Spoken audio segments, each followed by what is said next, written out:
ربنا يتمم لك على خير يا حبيبتي، ربنا يتمم لك على خير.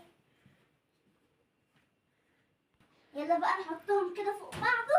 انا عايزه افضي لك اوضه عشان احط لك فيها كل الحاجات اللي احنا جبناها لك. يبقى كده. بس يا بنت عسل قوي جميل.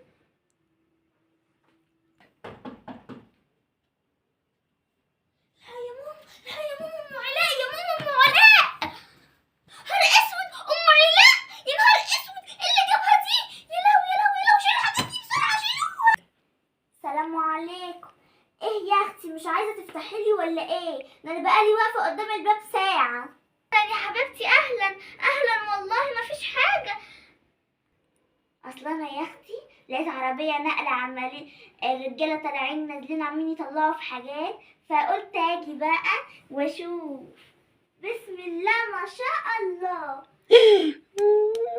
الله اكبر الله اكبر. عايزين مين ده يا بنت؟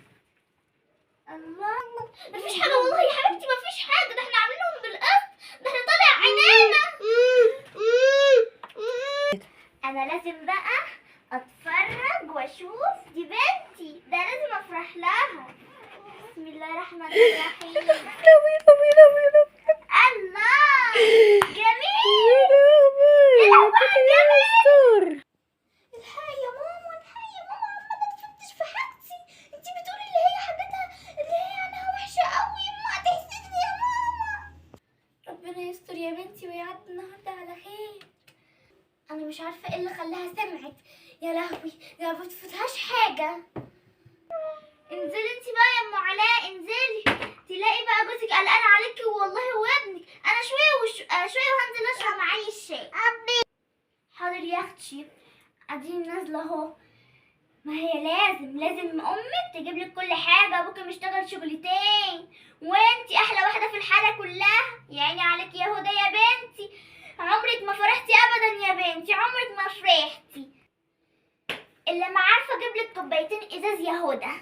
سلام عليكم بقى، فوتكم بعافيه. الحق بقى انزل اقول لام احمد وام رمزي وام شكشك.